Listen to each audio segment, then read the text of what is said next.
Hi friends, మరొక కొత్త నోటిఫికేషన్తో మీ ముందుకు వచ్చేసాం. కేవలం 7వ తరగతి అర్హతతో ఈ అంగన్వాడీ హెల్పర్ల ఉద్యోగాల్ని పొందుకోవచ్చు. మీ ఇంటికి దగ్గరలో మీ సొంత ఊర్లో ఈ అంగన్వాడీ హెల్పర్ల ఉద్యోగాన్ని పొందుకోవచ్చు. మొత్తం 53 ఖాళీలు ఉన్నాయి. మన యూట్యూబ్ ఛానల్లో అంగన్వాడీ కార్యకర్తలు లేదా అంగన్వాడీ వర్కర్ల నోటిఫికేషన్ కూడా ఉంది. 2 రోజుల ముందే విడుదలయ్యింది. ఆ నోటిఫికేషన్ కూడా కావాల్సిన వారు ఒకసారి చూసుకోండి. ఫ్రెండ్స్, ఇలాంటి తాజా గవర్నమెంట్ ఉద్యోగ నోటిఫికేషన్ కోసం మా యూట్యూబ్ ఛానల్ సబ్స్క్రైబ్ చేసుకోండి. పక్కనే ఉన్న బెల్ ఐకాన్ ఆన్లో ఉంచుకోండి. అలాగే ఈ వీడియో లైక్ చేసి అవసరమైన మీ ఫ్రెండ్స్ అండ్ ఫ్యామిలీ మెంబర్స్కు షేర్ చేయండి.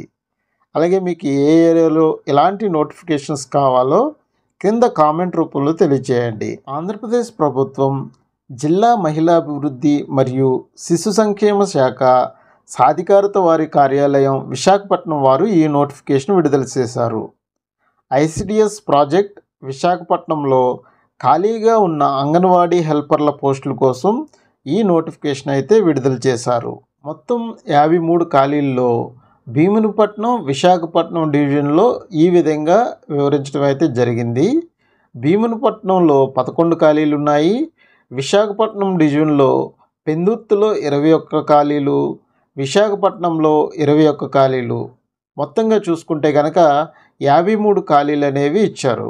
అంగన్వాడీ హెల్పర్ల యొక్క అర్హతలు చూసుకుంటే కనుక స్థానికంగా నివసిస్తున్న మహిళా అభ్యర్థులై ఉండాలి, వివాహం చేసుకున్న వారై ఉండాలి, 7వ తరగతి ఖచ్చితంగా పాస్ అయి ఉండాలి, 7వ తరగతి చదివిన వారు అందుబాటులో లేకపోతే కనుక దానికంటే తక్కువ అంటే 6వ తరగతి కానీ 5వ తరగతి కానీ అప్లై చేసిన వారిలో ఎవరైతే అభ్యర్థులు ఎక్కువగా ఉంటారో వారిని కూడా పరిగణనలో తీసుకుంటారని తెలియజేశారు.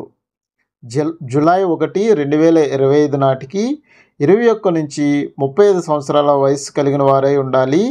ఎస్సీ ఎస్టీ నోటిఫై చేసిన అంగన్వాడీ కేంద్రాల్లో ఎస్సీ ఎస్టీ అభ్యర్థులు మాత్రమే అప్లై చేసుకోవాలి. ఎస్సీ ఎస్టీ అభ్యర్థులు 21 సంవత్సరాలు దాటిన వారు అందుబాటులో లేకపోతే కనుక 18 సంవత్సరాలు దాటిన వారిని కూడా అప్లై చేసుకోవచ్చని ఈ నోటిఫికేషన్ ద్వారా తెలియజేశారు. ఎస్సీ ఎస్టీ బీసీ వారికి కేటాయించిన పోస్టులు సంబంధిత అభ్యర్థులు మాత్రమే పరిగణలోకి తీసుకోబడతారు మరియు ఆయా కేటగిరీకి సంబంధించిన నిర్దేశిత ధృవీకరించిన పత్రాలను ఖచ్చితంగా అప్లికేషన్తో పాటు అప్లై చేయాలి. లేదంటే ఇలాంటి దరఖాస్తులు తిరస్కరిస్తారు. ఓపెన్ కేటగిరీ కేటాయించిన పోస్టులు అర్హత కలిగిన ఎవరైనా అప్లై చేసుకోవచ్చు.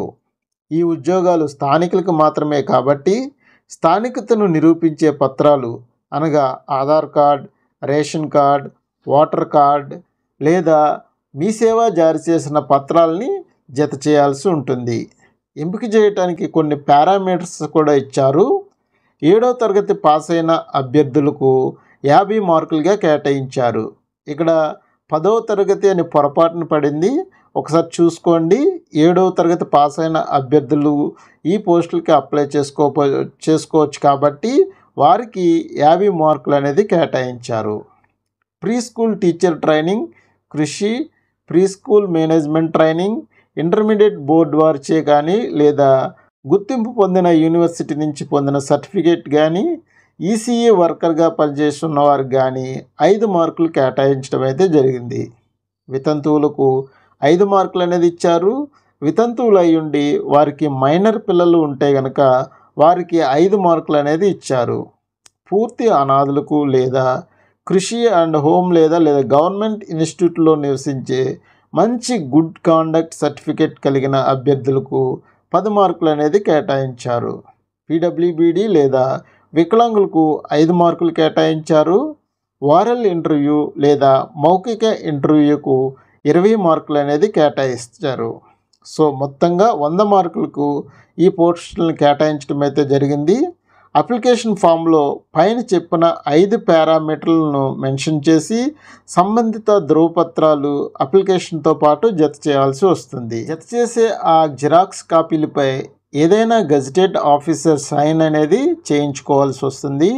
ఈ పోస్టులకు నెలవారీ జీతం 7,000 రూపాయల గౌరవ వేతనం అనేది చెల్లిస్తారు. గౌరవ వేతనం 7,000 రూపాయలు అనేది చెల్లిస్తారు. డిస్ట్రిక్ట్ సెలక్షన్ కమిటీ వారు ఎంపికైన అభ్యర్థులకు ఓరల్ ఇంటర్వ్యూ ద్వారా నిర్వహిస్తారు. దానికి సంబంధించిన సమయము లేదా తేదీ, స్థలం మొదలైన వివరాలు తర్వాత తెలియజేస్తారు. అభ్యర్థులు పూర్తి బయోడేటాతో వారికి అర్హతకు సంబంధించిన అన్ని పత్రాలపై గెజిటెడ్ ఆఫీసర్ సైన్ అనేది చేయించుకోవాల్సి వస్తుంది. ఐసిడిఎస్ ప్రాజెక్ట్ కార్యాలయం భీమునిపట్నం, పెందుర్తి మరియు విశాఖపట్నంలో అలాంటి దరఖాస్తులు అనేవి సమర్పించాలి. తర్వాత వారి నుంచి తగిన ఎక్నాలజ్మెంట్ లేదా రసీదు అనేది పొందుకోవాల్సి ఉంటుంది. ఈ నోటిఫికేషన్తో పాటు సంబంధిత అప్లికేషన్ ఫాము ఈ వెబ్సైట్లో మనకి అవైలబుల్గా ఉంటుంది. పూరించిన దరఖాస్తులు అభ్యర్థులు నేరుగా కానీ లేదా పోస్ట్లో కానీ పంపించాల్సి ఉంటుంది. దరఖాస్తులు అక్టోబర్ 3, 2025 నుంచి ఆయా కార్యాలయాల్లో ఇవ్వవచ్చు.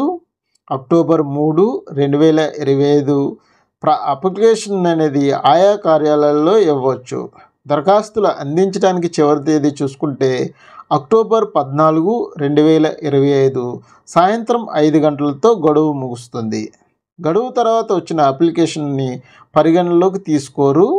అంగన్వాడీ హెల్పర్ల ఖాళీల వివరాలు చూసుకుంటే కనుక భీమునిపట్నం ఏరియాలో పాతపాలెం, విజయరాంపురం, భీమునిపట్నం ఫస్ట్ వార్డ్, కొయ్యపేట, వేములవలస, చిప్పాడ 1, రౌతుపాలెం 1, ముచ్చర్ల, పద్మనాభం, కోలవానిపాలెం, భీమునిపట్నం 3వ వార్డ్, జోన్ 1, విశాఖపట్నంలో 48వ వార్డు, 36వ వార్డు, 37వ వార్డు, 56వ వార్డు, 25వ వార్డు, విశాఖపట్నం 60వ వార్డు, 25వ వార్డు, విశాఖపట్నం 35వ వార్డు, 32వ వార్డు, 11వ వార్డు, 21వ వార్డు, విశాఖపట్నం 30 వార్డు, 60, 14, 35, 38, 9, 16, 29, 30వ వార్డు, 10వ వార్డు.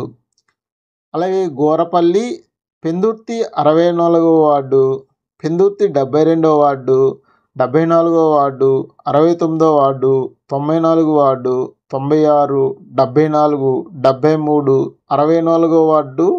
అలాగే పెందుర్తిలో సరిపల్లిలో కూడా ఖాళీలు అనేవి ఇచ్చారు. పెందుర్తి 64వ వార్డు, 69వ వార్డు, 85వ వార్డు, 96, 65, 94, 98. పెందుర్తి ముదపాక 68, 74. ఈ విధంగా ఈ 53 ప్లేసెస్లో ఈ అంగన్వాడీ హెల్పర్ల ఖాళీలు అనేవి ఉన్నాయి. ఈ రిక్రూట్మెంట్ నోటిఫికేషన్తో పాటు అప్లికేషన్ ఫామ్ కూడా అటాచ్ చేసి ఇచ్చారు. అలాగే చివరిలో ఎక్నాలజ్మెంట్ కూడా ఇచ్చారు. మీకు ఈ పీడిఎఫ్ కావాలంటే మా టెలిగ్రామ్ ఛానల్లో జాయిన్ అవ్వండి. టెలిగ్రామ్ ఛానల్ యొక్క లింక్ యూట్యూబ్ ఛానల్ యొక్క డిస్క్రిప్షన్లో ఉంది. ఈ వీడియోని మీకు నచ్చితే ఒక లైక్ చేయండి. అలాగే ఈ వీడియో మీ ఫ్రెండ్స్కు షేర్ చేయండి. ఇలాంటి కొత్త కొత్త జాబ్ నోటిఫికేషన్ కోసం మా యూట్యూబ్ ఛానల్ సబ్స్క్రైబ్ చేసుకోండి. అలాగే పక్కనే ఉన్న బెల్ ఐకాన్ అనేది ఆన్లో ఉంచుకోండి.